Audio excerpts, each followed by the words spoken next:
सकल लोक जग पावनी गंगा, सकल लोक जग पावनी गंगा, सकल लोक जग पावनी गंगा, सकल लोक जग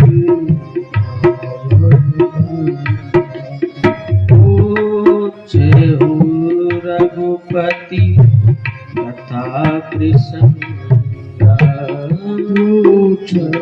रघुपति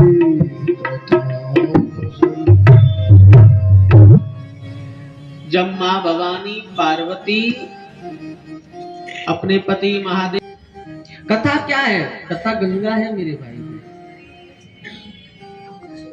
राम कथा, शिव कथा, भागवत कथा, कोई भी कथा हो, हरि कथा, सब गंगा गंगा गंगा। जैसे गंगा पावन कर देती, पवित्र कर देती, ऐसे ही भगवान की कथा हम सबको पावन कर देती है, हमारे मैल को, हमारे मल को धो देती है, मंगल करने वाली, कली के मल को हरण करने वाली है भगवान की कथा। मंगल करनी कली मल हरनी, मंगल करनी कली मल हरनी, मंगल करनी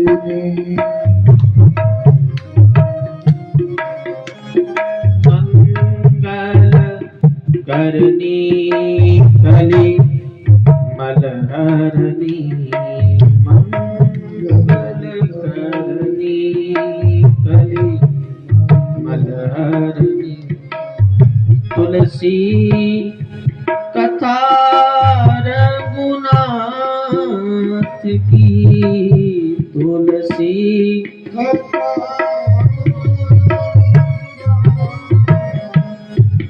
गतिकोर कविता सरित की, जो सरित पावन पात की, सरित पावन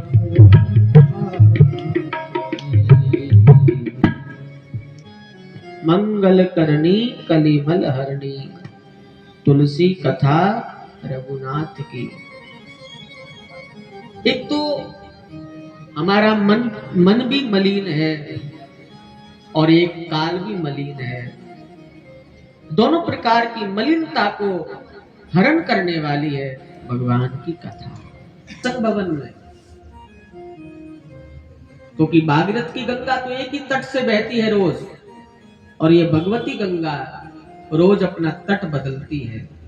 7 दिन इस तट से बहेगी, फिर 7 दिन पूरे हो जाएंगे, फिर किसी और तट पर जाकर के बहने लगेगी, फिर कहीं और कहीं और, ऐसे ही उसकी 7-7 दिन की यात्रा चलती रहती है गंगा की। और ऐसी गंगा है जो हमारे मन को, हमारे वचन को और हमारे कर्म को शुद्ध कर देती है। मन वचन कर्म हमारे शुद्ध हो जाते हैं, ऐसी भगवती गंगा है कथा। तीसरी बात, तीसरा परिचय है, कथा हम सबकी माँ है। हम बालक बनकर के जाएं इसकी गोद में, हम बालक हैं और कथा हमारी माँ है। और जब हम बालक बनकर के इसकी गोद में बैठेंगे ना, तो हमें जरूर अवश्य विश्राम प्राप्त हो जाएगा, आराम मिल जाएगा। बच्चा कितना भी थका मांगा हो, लेकिन जब माँ की गोद में जाकर के बैठ जाता है तो बच्चे को परम शांति मिल जाती है, थकान दूर हो जाती है उसकी। ऐसे ही संसार में जब हम थक जाएं और जब हमें चाहिए कि अब विश्राम हमें मिले, तब आओ और इसकी गोद में आकर के बैठ जाओ। संसार का कोई ताप, कोई कष्ट हमें सताएगा नहीं, महफूज हो जाएंगे हम इसकी गोद में बैठ करके। तो ये माँ है भगवान की कथा हम सबकी। तात मात सब विधि तुलसी की, आरती श्री रामायण जी की। कलिमल हरण विषय रस पी की, सुबह श्रृंगार मुक्ति जुगती की। तो मेरी बात कहने की इतनी है बस कि ये कथा जो है हम सबकी माँ है। एक जन्म देने वाली माँ, एक पालन करने वाली। तो पुण्य करना पड़ेगा, मरना पड़ेगा, फिर स्वर्ग में जाएंगे, फिर कल्प वृक्ष देखेंगे। तो ये कल्प वृक्ष सबको सुलभ नहीं है भाई। जिन्होंने पुण्य किए होंगे वो स्वर्ग में जाएंगे और वही देख सकते हैं जाकर के। तो सबकी बस की बात नहीं है कल्प वृक्ष को देखना। बड़ी दूर नगरी है, मुश्किल काम है। लेकिन संतों ने बड़ी कृपा कर दी कि हम संसारियों के लिए, हम साधारण मनुष्यों के लिए कलयुग का कल्प वृक्ष है भगवान की कथा। कलयुग का कल्प वृक्ष कोई है तो वो है भगवत कथा, भगवान की कथा। कल्प वृक्ष की केवल कथा सुनी है, देखा नहीं है। लेकिन कलयुग का जो कल्प वृक्ष है भगवान की कथा, उसको तो हम देख भी रहे हैं अपनी आंखों से, सुन भी रहे हैं, मुंह से बोल भी रहे हैं, अरे और छोड़ो उसको छू भी रहे हैं। तो जो चाहिए सो दे। ये क्या नहीं देती भगवान की कथा जीवन में? सब देने वाली है, सब कुछ भर देती है। गोस्वामी जी तुलसीदास भी कह रहे हैं मानस में कि भगवान की कथा चलता फिरता कलयुग का कल्प वृक्ष है, इसके नीचे बैठ तो जा, तुझे भर देती। रामायण सूरा तरु की छाया, रामायण सूरा तरु की छाया, तरु की छाया, पूरे भय दुख निकट जो आया, पूरे भय जो निकट आया, पूरे भय दुख निकट जो आया, पूरे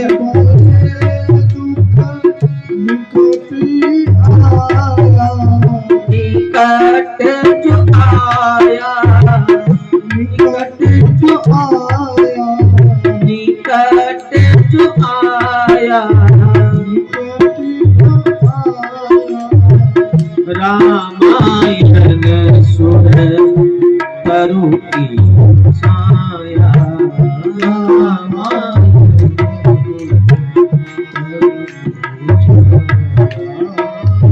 पूरे भय दुख निकट जो आया, पूरे भय दुख, पूरे भय दुख निकट जो आया,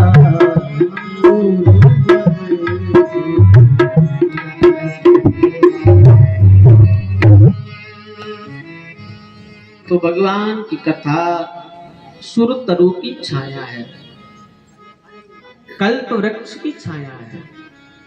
दूर भय दुख निकट जो आया, रामायण सुर तरु की छाया।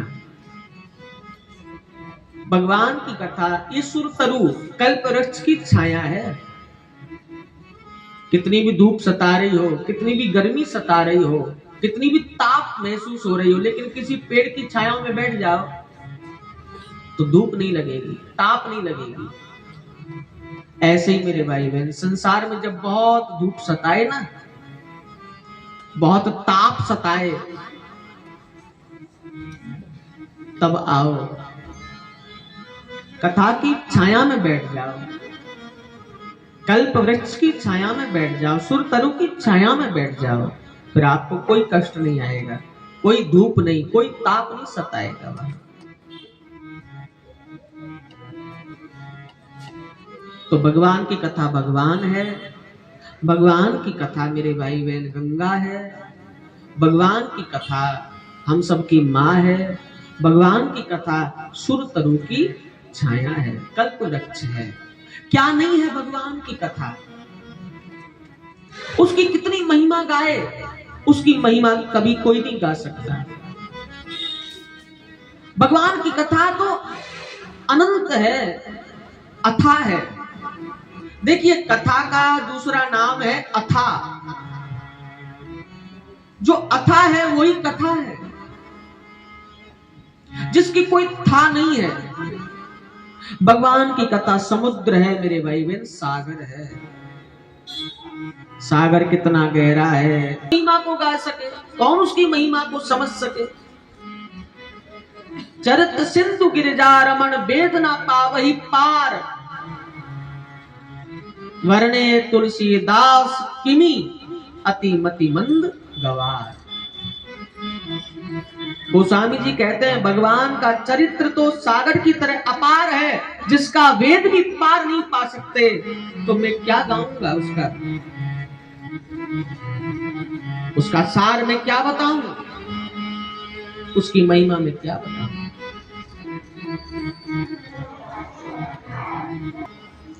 हरि अनंत हरि कथा अनंता, कहै सुनहि बहुविधि सब संता। कहै सुनहि बहुविधि सब संता। तो ने गाई है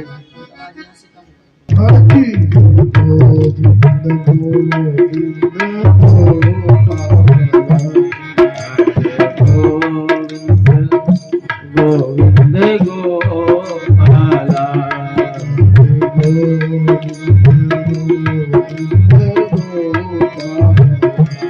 भक्त मुरली मनोहर नंदलाला,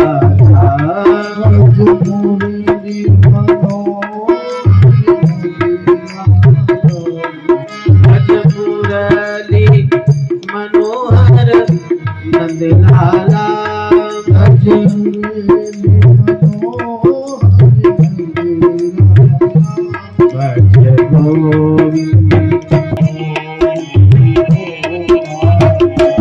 भज मुरली मनोहर नंदलाला, भज मुरली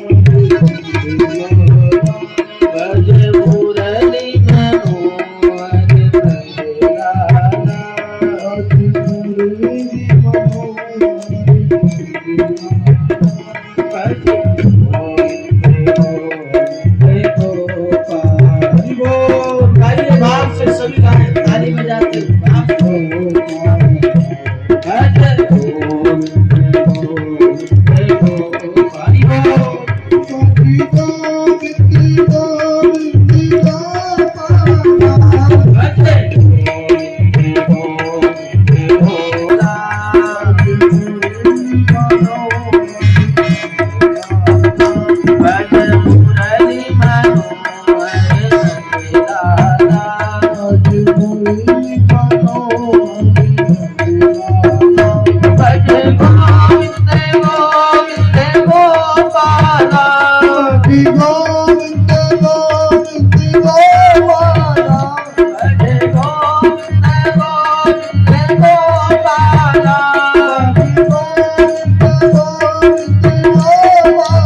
भज मुरली मनोहर नंदला गाइए भज मुरली मनोहर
ऋषि के बीच में मध्य में व्यासपीठ पर श्री सूत जी महाराज विराजमान है।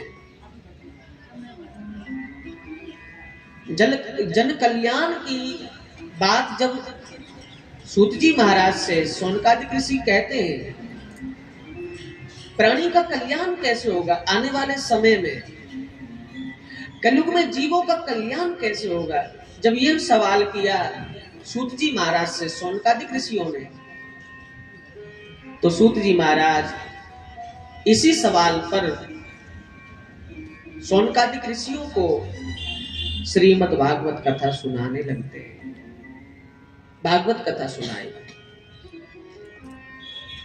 हे ऋषियों, जीव का कल्याण का एकमात्र उपाय है, तो वो एक ही उपाय है, भगवान की कथा, भागवत कथा। प्राणी का कल्याण कर देती है, जीव का कल्याण कर देती है भगवान की कथा।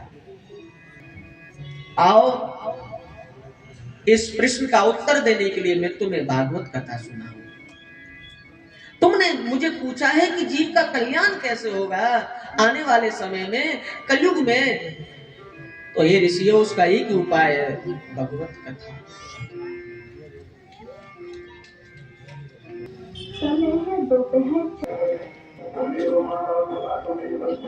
नारद जी ने सोचा, गए जितने भी तीर्थ हैं, सभी तीर्थों में नारद जी गए,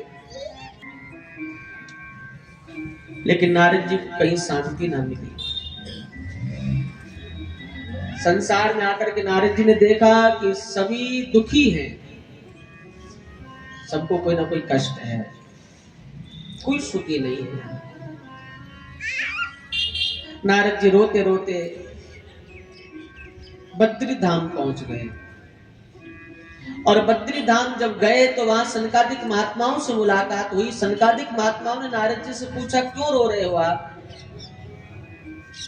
आप कोई साधारण संत नहीं, आप देवऋषि नारद हैं। संसार का कोई व्यक्ति रोए तो हम समझ लेंगे कि किसी ना किसी दुख से रो रहा है, कष्ट के कारण रो रहा है, लेकिन संत को कौन कामना? बताओ आप क्यों रो रहे हो? नारद जी ने पूरी कथा बताई। मैं पूरी दुनिया में गया, लेकिन मुझे कहीं शांति भी, वो स्त्री, वो महिला उनको जगा रही थी, जग जाओ, लेकिन वो नहीं जग रही थी, रो रही थी बेचारी बैठी बैठी। मैंने तो मुझसे दुख नहीं देखा गया, मैं उसके पास गया, और जब मैं उसके पास गया, उसने तो मुझे पहचान लिया। भो भो साधु क्षणम तिष्ठम चिंतामपि नासाय, पहचान लिया, आप तो नारद जी हैं। लेकिन मैं तो नहीं पहचान पाया उसको। मुझे बिठा लिया, मैंने पूछा क्यों रो रही हो, कौन हो तुम? तब उसने अपना परिचय दिया, मेरा नाम भक्ति है, और ये जो दो बेहोश तुम देख रहे हो, ये मेरे पुत्र हैं। अरे देवी, आप जवान हैं, आपके पुत्र बूढ़े हैं, ये तो उल्टा मामला है। माँ बाप जवान होते हैं तो बच्चे छोटे होते हैं, माँ बाप बूढ़े हो जाते हैं तो उनके बच्चे जवान हो जाते हैं, लेकिन आपको बूढ़ा होना चाहिए, आप तो जवान हो, और जिसे जवान होना चाहिए वो बूढ़े पड़े। ये कैसा मामला है? पूरी कथा बताई। गुजरात में गए, गुजरात में जाते हम बूढ़े हो गए। वहां किसी ने हमको कहा कि तुम वृंदावन चली जाओ अपने पुत्रों को लेकर के। मैं अपने पुत्रों को लेकर के वृंदावन आ गया। वृंदावन में आकर के मैं तो जवान हो गई, लेकिन मेरे दोनों पुत्र बूढ़े पड़े। ये मेरे ही पुत्र हैं जो बेहोश पड़े हैं, बुढ़े। एक का नाम ज्ञान है, दूसरे का नाम वैराग्य है। आप तो संत हैं, इनको छोटे छोटे बच्चे बना दो। मैं जवान और मेरी संतान बूढ़ी। नारद जी ने बहुत कोशिश की मेरे भाई को, लेकिन कोई सफलता ना मिली। निराश हो गए, इतना कुछ किया और फिर भी हाथ कुछ नहीं पड़ा। तब आकाशवाणी, परम श्रोमणी संत तुम्हें कोई मार्ग बता देंगे, सत्कर्म बता देंगे, जिसके करने से ये दोनों भक्ति के पुत्र छोटे छोटे बच्चे हो जाएंगे। आकाशवाणी ऐसा बता करके चली गई। अब नारद जी ने सोचा कि संत कहां मिलेंगे, ऐसे संत कहां मिलेंगे, श्रोमणी संत। अब नारद जी संतों को ढूंढते ढूंढते मेरे भाई बन बद्री धाम पहुंच गए, और वहां सनकादिक महात्मा मिल गए, चारों ऋषि मिल गए। वहां अपना दुख, नारद जी ने कहा मैंने सब पुराण सुनाई, वेद सुनाए, शास्त्र सुनाए, उपनिषद सुनाई, गीता सुनाई, तुमने सब सुनाए, लेकिन भागवत तो नहीं सुनाई ना। बोले हाँ, भागवत तो नहीं सुनाई। कि भागवत सुना दो, तुम्हारा काम बन जाएगा। सनकादिक महात्मा मेरे भाई बहन हरिद्वार में आकर के आनंद नाम के तट पर बैठ गए, गंगा के किनारे। गंगा की बालू की 4 व्यासपीठ बनाई, चारों व्यासपीठों पर विराजमान हो गए। नारद जी वृंदावन पहुंचे, भक्ति को कहा देवी अपने पुत्रों को लेकर के भागवत सुनो, हरिद्वार चलो, तुम्हारे पुत्र छोटे छोटे बच्चे हो जाएंगे। भक्ति सुनती अपने पुत्रों को लेकर के हरिद्वार आ गई, कथा सुनी, और कथा जब पूरी हुई मेरे भाई बहन, तो भक्ति के दोनों पुत्र छोटे छोटे बालक बन गए, और दोनों पुत्रों को लेकर के भक्ति नाचने लगी। भक्ति सुतो तो तरणो गृहीत्वा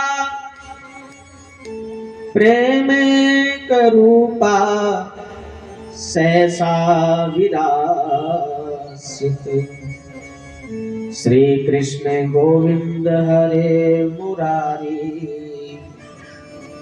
हे नाथ नारायण वासुदेवा हे नाथ नारायण वासुदेवा हे लक्ष्मी नारायण वासुदेवा। सूत जी महाराज कहते हैं ऋषियों, भक्ति के जब छोटे छोटे बच्चे बन गए ज्ञान वैराग्य, तो माँ भक्ति अपने दोनों बच्चों को गोद में लेकर के नाचने लगी, भगवान का नाम कीर्तन गाने लगी। हे कृष्ण, हे गोविंद, हे मुरारी, हे नारायण, हे लक्ष्मीपति। भक्ति नाच रही है। जहां भागवत होती है ना, जब भागवत की कथा जहां गाई जाती, जहां कथा हो, वहां भक्ति नाचती है मेरे भाई। 7 दिन भक्ति नाचेगी यहाँ, क्योंकि भगवान की जहां कथा है वहां भक्ति स्वयं आ जाती है। भक्ति सुतो तरुणों गृहीत्वा, भक्ति को नाचना ही पड़ता है भगवान की कथा में। लोगों ने पूछा कि ये कौन है, इसकी गोदी में छोटे छोटे बच्चे कौन है? बोले ये भक्ति है। और इसकी गोदी में जो बच्चे देख रहे हो वो बूढ़े ज्ञान वैराग्य इसके पुत्र, जो वहां बेहोश पड़े थे वृंदावन। अरे ये तो छोटे छोटे सुंदर बालक हो गए, कैसे हुआ? बोले सब भागवत की कृपा है। इन्होंने भागवत अमृत पी लिया, भागवत की कथा सुनी, तो देखो तुष्ट पुष्ट हो गए, छोटे छोटे बच्चे हो गए ज्ञान वैराग्य। संतों की पूजा की, भक्ति ने भागवत की पूजा की, और अब पूछा कि बाबा मेरे एक सवाल का जवाब दे दो। क्या? कि मुझे कोई रहने के लिए स्थान बता दो, मैं कहाँ रहूं। बड़ा सुंदर स्थान बताया, देखिए भक्ति के लिए। भक्ति कहाँ रहती है? सनकादिक महात्मा ने कहा देवी जितने भी यहाँ कथा सुन रहे हैं सबके हृदय में बैठ जाओ अपने पुत्रों को लेकर के। तो मेरे भाई बहन भक्ति ने सुना ही, और जितने भी वहां सुनने वाले बैठे थे सभी के हृदय में गई बोली भागवत भगवान की। क्या मतलब है इस बात का? यही मतलब है, भागवत कथा सुनेंगे जिन्होंने सुनी है, जो सुनेंगे, जो सुन रहे हैं, उनको 4 वस्तु प्राप्त होती है: भक्ति, ज्ञान, वैराग्य और त्याग। देखिए भागवत जी में 4 ही शब्द हैं मेरे भाई बहन, भा, गा, वा और ता। 4 ही शब्द है ना, चारों को जोड़ दोगे तो क्या बनेगा? भागवत। इन 4 अक्षरों से, 4 शब्दों से 4 वस्तु प्राप्त होती है। भा का मतलब है भक्ति, गा का मतलब है ज्ञान, वा का मतलब है वैराग्य और ता का मतलब है त्याग। भक्ति, ज्ञान, वैराग्य और त्याग की कथा है भागवत कथा। जिसे भक्ति चाहिए, जिसे ज्ञान चाहिए, जिसे वैराग्य चाहिए और जिसे त्याग चाहिए, वो भागवत का आश्रय करे, 4 वस्तु प्राप्त हो जाएंगे। भक्ति सबके हृदय में बैठ गई, सबको परम आनंद हुआ। सब भगवान की कथा में कीर्तन करने लगे, सब नाचने लगे, क्योंकि जहाँ आनंद है, जहाँ विश्राम है, परम सुख है, वहां तो मेरे भाई बहन आत्मा नर्तन करेगी, आत्मा नाचेगी। सब नाचने लगे भगवान कथा में, बहुत आनंद हुआ। सूत जी महाराज ने कहा कि भाई ऐसी है भागवत कथा। तुरंत दूसरा प्रश्न कर दिया, ठीक है बाबा, ये तो हमने सुन लिया कि भागवत कथा से भक्ति ज्ञान वैराग्य मिलता है, लेकिन किसी का कल्याण हुआ है भागवत कथा से? किसी की मुक्ति हुई है, किसी का मोक्ष हुआ है भगवान की कथा से आज तक? बोले हाँ। किसका हुआ? बोले बड़े बड़े प्रेतों का भी कल्याण हो जाता है। किसी प्रेत का कल्याण हुआ हो ऐसी कथा में सुनाओ। तो जिज्ञासा पर सूत जी महाराज एक बड़ी परम विचित्र परम इतिहास की कथा सुनाते हैं। इसका नाम था अनुपम नाम, अनुपम नगर। उस नगर में सभी जाति के लोग रहते थे। एक वही उसी गांव में एक ब्राह्मण रहते थे जिनका नाम था आत्मदेव। बड़े सुर की भांति प्रकाशवान ब्राह्मण थे, सीधे साधे ब्राह्मण थे, बड़े अनुष्ठानी ब्राह्मण थे, बड़े धर्मार्थी ब्राह्मण थे। उनकी एक पत्नी थी, नाम था धुंधली। और ये जो धुंधली थी ये बड़ी कर्कशा थी, जितनी भी बुराई थी सब थी उसमें। ऐसी थी धुंधली, जिसका नाम ही धुंधली है, सोचो। ऐसी कर्कशा महिला थी, धुंधली हो गए थे। एक तो संतान ना होने का दुख, और दूसरा पत्नी का दिन रात का झगड़ा। धुंधली बहुत झगड़ा करती थी, कलेश करती थी, कर्कशा थी। एक दिन तंग आकर के मरने की बात मन में आई कि मर जाऊं ऐसे जीवन से, तो घर छोड़ करके चले गए बहुत दूर जंगल में। जंगल के बीच में एक तालाब था, सरोवर पानी से भरा हुआ। तालाब में कूद करके आत्महत्या करना चाहते थे आत्मदेव ब्राह्मण। वहीं कोई संत आ गया और संत ने पकड़ लिया आत्मदेव को और बहुत समझाया, तुम क्यों मरने आए हो, क्यों मरना चाहते हो, क्यों आत्महत्या करना चाहते? अब तो देखने में ब्राह्मण लगते हो, ब्राह्मण तो बहुत बुद्धिमान होता है, और बुद्धिमान होते हुए भी आप ऐसा पाप कर रहे हो। पता है आपको आत्महत्या करना कितना बड़ा पाप है? मरना, आत्महत्या करने के बाद भटकना पड़ता है, उसकी मुक्ति नहीं है। और आप तो ब्राह्मण हो, वेदों के जानकार हो, फिर भी आप जानबूझ कर कैसा पाप कर रहे हो? बताओ, मैं संत हूं, मैं साधु हूं, मुझे बताओ तुम्हें कौन सा कष्ट है, मैं तुम्हारे काम आ सकता हूं। संत ने पूछा तो सब बात बता दी कि वैसे तो कोई कष्ट नहीं है, सब दाता ने सुख दिया है, लेकिन मेरे घर में कोई संतान नहीं है। संत हंसने लगा, इतनी सी बात, संतान नहीं और मरने आ गए? संतान तो कितने लोगों को नहीं है दुनिया में, तो सबको यही रास्ता है क्या, सब मर जाएं, आत्महत्या कर लें? तुम्हारा बुढ़ापा है, उम्र बीतती जा रही है, चौथापन है, चौथी अवस्था है, अब तुम्हारी अवस्था संतान प्राप्ति की नहीं है आत्मदेव। अब तो तुम भगवान की प्राप्ति में लगो, भगवान का भजन करो। बहुत समझ आया, लेकिन विनाश कालीन विपरीत बुद्धि, बात समझ में नहीं आई और जिद पकड़ ली,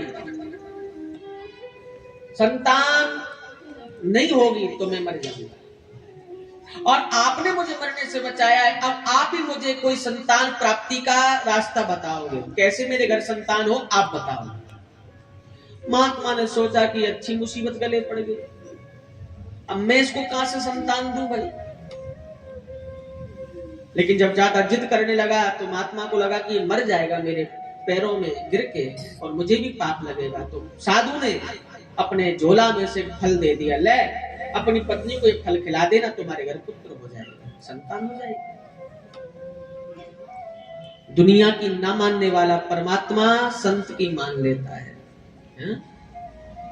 दुनिया की नहीं मानता है भगवान, लेकिन साधु की बात मान लेता है। साधु की बात कभी कभी भगवान को पूरी करनी पड़ती है, विधान तोड़ करके भी पूरी करता है भगवान साधु की बात को। बहुत ताकत होती संत के वचन में।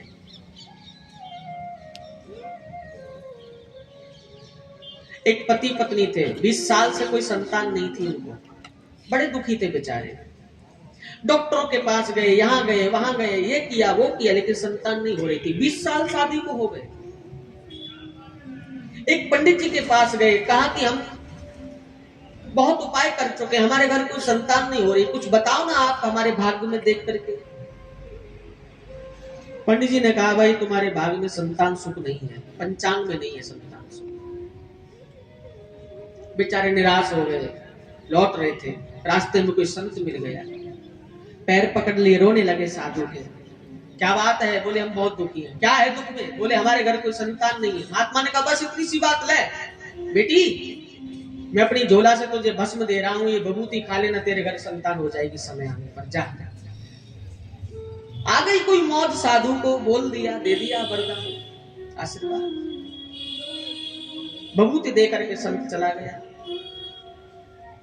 उस बहन ने वो विभूति खाई और कहते समय आने पर 9 महीने के बाद संतान हो गई, पुत्र हो गया। बालक बड़ा होने लगा। एक दिन शाम का समय था, वही बहन अपने पुत्र को, बालक को अपनी गोद में खिला रही थी घर के दरवाजे पर बैठ करके। योग ऐसा बना मेरे भाई बहन, वही पंडित जी महाराज जिसके पास गए थे कभी, वो वहां से निकले। पंडित जी ने पहचान लिया उस महिला को कि ये तो वही है जो मेरे पास 1 साल पहले आए थे। तब तो इसको कोई संतान नहीं थी और मुझे भी पूछा था, मैंने भी मना कर दिया पंचांग में कि तुम्हारे भाग में संतान, लेकिन ये तो बच्चा खिला रही है गोदी। तो सोचा उस पंडित जी ने कि हो सकता है किसी से गोद ले लिया हो, रिश्तेदार का हो या तो किसी दूसरे का बच्चा हो। तो पूछ लिया, बहन जी ये बालक किसका है? बोले बाबा मेरा ही है पंडित जी महाराज, मैंने जन्म दिया, मेरा बच्चा है। पंडित जी ने कहा कि तुम मेरे पास आए थे, तुम्हारे भाग में तो नहीं था, तुम्हारे भाग में, पंचांग में तो तुम्हारे भाग में नहीं था पुत्र। तब उस महिला ने बड़ा प्यारा जवाब दिया, पंडित जी पुत्र सुख पंचांग में नहीं था, लेकिन किसी महात्मा के झोला में था, किसी महात्मा के झोला में पड़ा था संतान सुख। महात्मा के झोला से जो भस्मी मिली, जो विभूति मिली, वहां से मुझे ये पुत्र मिल गया। तो मेरे भाई बहन कहने का मतलब यह है कि हमारे भाग में नहीं होता है, हमारी किस्मत में नहीं होता है, लेकिन संत यदि बोल दे कोई बात तो भाग्य को पलट देता है, संत किस्मत को भी बदल देता है। साधु के वचन में बड़ी शक्ति होती है। दुनिया की न मानने वाला परमात्मा विधान तोड़ करके संत की बात को कभी कभी पूरा कर देता है। फल दे दिया, अपनी पत्नी को फल खिलाना, तेरे घर पुत्र हो जाएगा। आत्मदेव ब्राह्मण आ गए, धुंधली को कहा, देवी कोई महात्मा जिससे मैं फल लाया हूं खा ले, हमारे घर पुत्र हो जाएगा। अब पति से मना भी कैसे करे, ले लिया, लेकिन सोचा कि खाऊं कैसे। करती थी, जिस बात के लिए पति मना करता उसको करती, उल्टा करने वाली। बड़ा परेशान बेचारा वो पति, क्या करे, पत्नी उल्टा ही चलती, उल्टा ही करती है, जिस बात के लिए मना करे वही करती। तो एक बार गांव के कुछ लोग बस में हरिद्वार गंगा नहाने जा रहे थे। तो पति ने सोचा कि यदि मैं अपनी पत्नी को कहूंगा कि चलो सब जा रहे हैं, हम भी गंगा नहाने चले, तो मना करेगी। पूछा फल खाया? तो झूठ बोल दिया, हाँ खा लिया।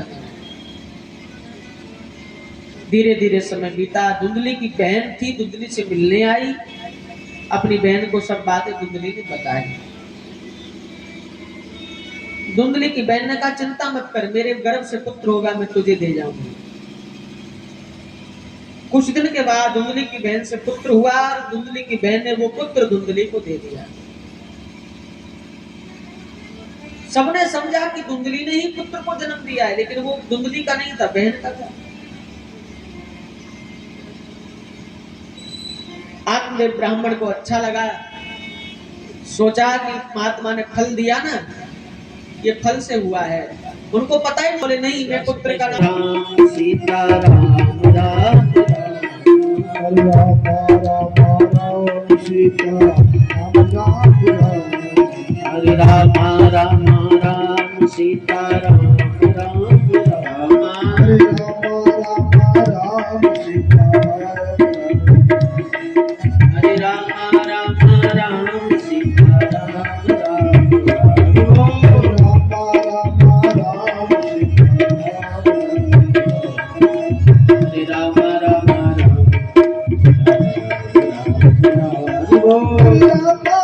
हरे राम सीता राम राम राम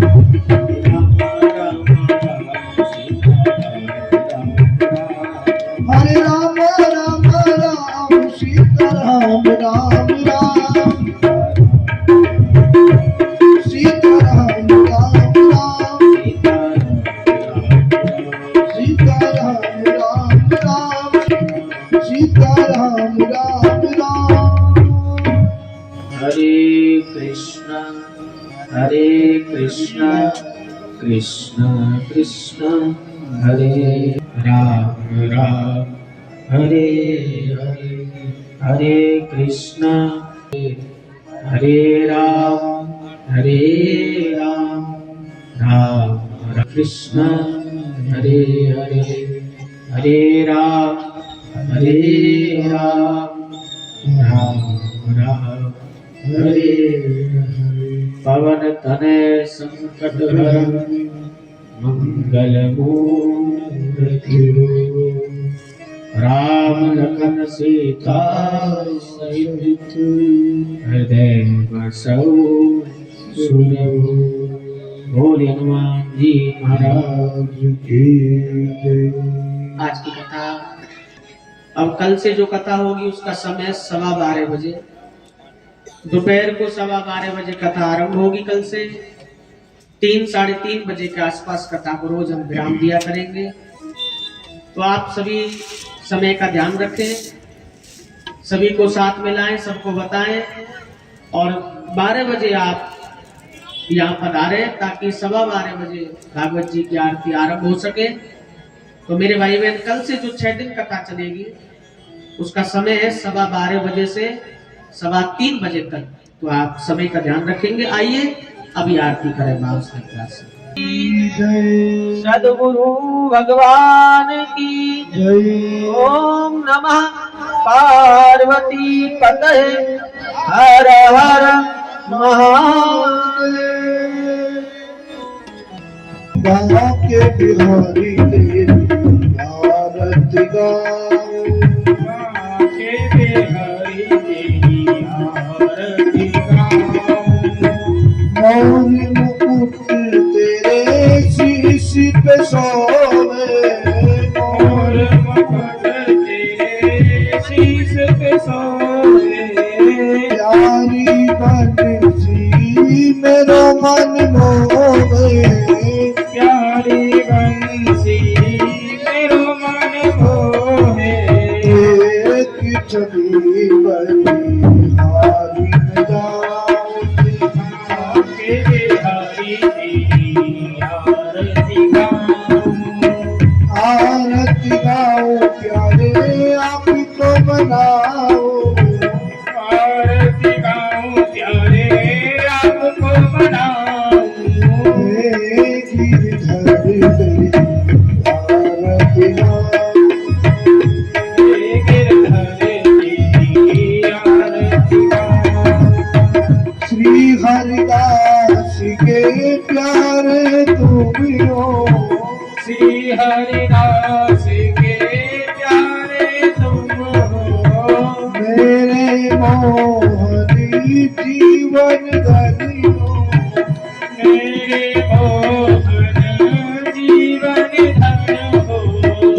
एक छवि बड़ी हारी में जाऊं के बिहारी तेरी आरती गाऊं। व्यासदास के नाथ आप हो व्यासदास के नाथ आप हो। सुखी दुख जीवन प्यारे साथ आप हो सुख दुख जीवन प्यारे साथ आप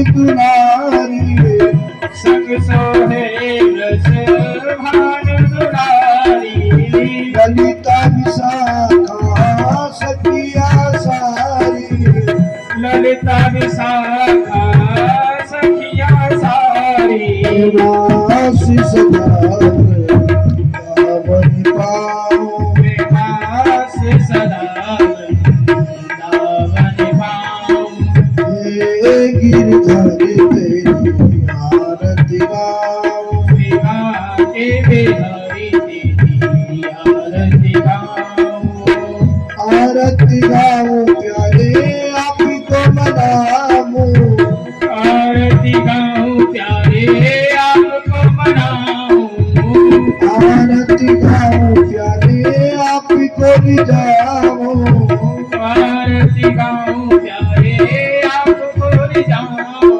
श्री माँ के बिहारी तेरी आरती गाओ सेवा के बिहारी तेरी आरती गाऊं ओम कर्पूरगौरं करुणावतारं संसारसारं भुजगेन्द्रहारं सदा वसन्तं हृदयारविन्दे भवं भवानी सहितं नमामि ओम शीतले त्वं जगन्माता शीतले त्वं जगत्पिता शीतले त्वं जगद्धात्री शीतलाय नमः ओम द्यौः शान्तिरन्ध्रशिवो शान्तिः पृथिवी शान्तिरावः शान्तिरोपदया शान्तिः वनस्पतयः शान्तिर्स्वे देवाः शान्तिर्ब्रह्म शान्तिः सर्वगो शान्तिः शान्तिरेव शान्तिः सा शान्तिरेधि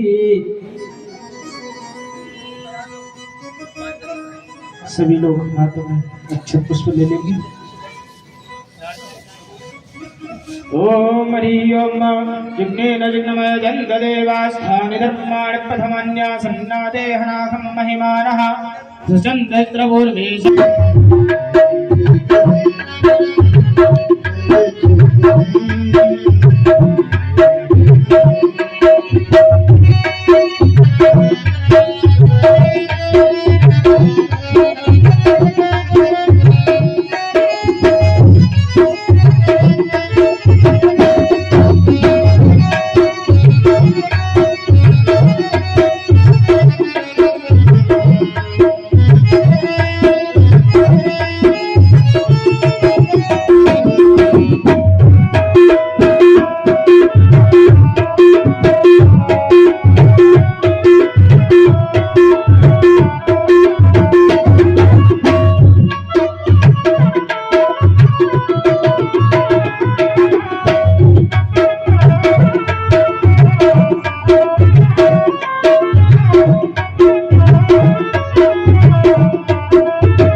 तेरी महिमा निराली जग में हो जय जय गणेश जय गणेश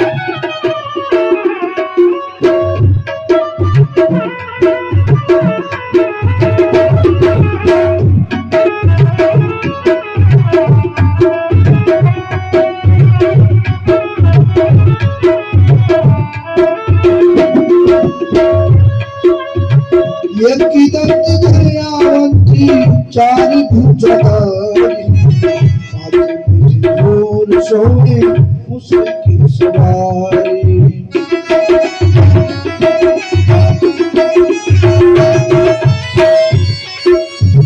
वो तेरी महिमा निराली जग में हो जय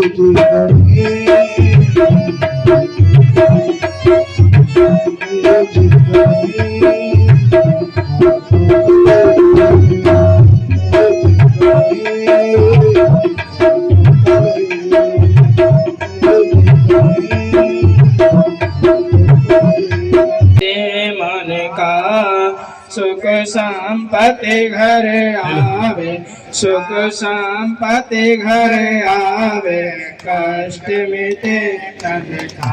ओम जय जगदीश हरे, मातु पिता तुम मेरे, शरण गहूँ मैं किसी की, स्वामी शरण गहूँ मैं किसी की, तुम बिन और न दूजा, प्रभु बिन और न दूजा, आश करूँ मैं किसी की। ओम जय जगदीश हरे, तुम पूरण परमात्मा, तुम अंतर्यामी, स्वामी तुम अंतर्यामी, पार ब्रह्म परमेश्वर, जगत पिता जगदीश्वर, तुम सबके स्वामी।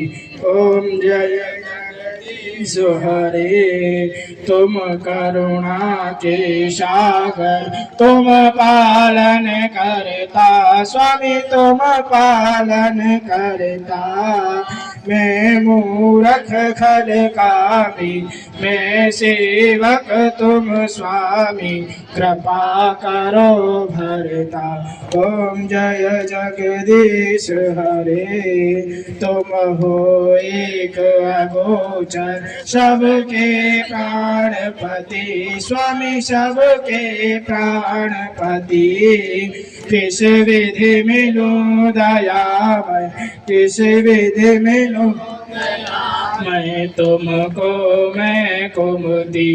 ओम जय जगदीश हरे, दीन बंधु दुख हरता, तुम ठाकुर मेरे, स्वामी तुम रक्षक मेरे, अपने हाथ उठाओ, अपनी शरण लगाओ, द्वार पड़ा मैं तेरे।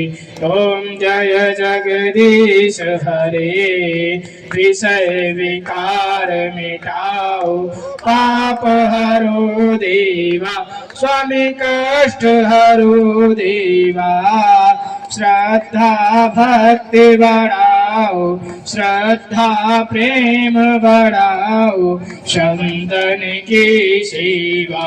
ओम जय जगदीश हरे, श्री श्याम सुंदर जी की आरती जो कोई जन गावे, स्वामी प्रेम सहित गावे, कहत शिवानंद स्वामी मन भजत हरि हर स्वामी, मन वांछित फल पावे। ओम जय जगदीश हरे, ओम जय जगदीश हरे, स्वामी जय दीनानाथ हरे, भक्त जनों के संकट, दास जनों के संकट, क्षण में दूर करे। ओम जय जगदीश हरे, ओम जय जगदीश हरे, त्वमेव माता च पिता त्वमेव, त्वमेव बन्धु च शिखा त्वमेव, त्वमेव विद्या द्रविणं त्वमेव, त्वमेव शर्वं मम देव देव, त्वमेव शर्वं मम देव देव। ओम जलेन हि ओम द्यौः शान्तिरन्तरिजगो शान्तिः, पृथिवी शान्तिरापः शान्तिरोषधयः शान्तिः, वनस्पतयः शान्तिर्विश्वे देवाः शान्तिर्ब्रह्म शान्तिः, सर्वगो शान्तिः शान्तिरेव शान्तिः, सामा शान्तिरेधि। यतो यदः शमीः ततो नो अभयं कुरु, सन्नः कुरु प्रजाभ्यो भयन्नः पाशभ्यः, शान्तिर्भवतु सर्वारिष्टशान्तिर्भवतु। अथ मंत्रपुष्पाञ्जलिः, सभी लोगों के हाथ में अक्षत पुष्प दे देंगे। तन्नो दन्ती प्रचोदयात्, हरि ओम तत्पुरुषाय विद्महे महादेवाय धीमहि, तन्नो रुद्रः प्रचोदयात्, हरि ओम महालक्ष्मी च विद्महे विष्णुपत्नी च धीमहि तन्नो लक्ष्मी प्रचोदयात्। हरि ओम हंस हंसाय विद्महे परमहंसाय धीमहि तन्नो श्री सद्गुरु प्रचोदयात्। हरि ओम नंदनंदनाय विद्महे यशोदानंदनाय धीमहि तन्नो श्री कृष्णः प्रचोदयात्। हरि ओम विश्वानुज्जाय च विद्महे कृष्णप्रियायै च धीमहि तन्नो श्री राधा प्रचोदयात्। ओम श्रीवन्तिकाम्बकुलचम्पकपाटलाब्जै पुण्यागजाधिकरवीररसालपुष्पै बिल्वप्रभालतुलसीदलमञ्जरीभिः त्वां पूजयामि जगदीश्वर मे प्रसीद। नानासुगन्धिपुष्पाणि यथा कालोद्भवानि च पुष्पाञ्जलिर्मया दत्ता प्रहाणाः परमेश्वरः। आप सभी लोग आरती ले लेंगे और भागवत जी की एक एक परिक्रमा कर लेंगे।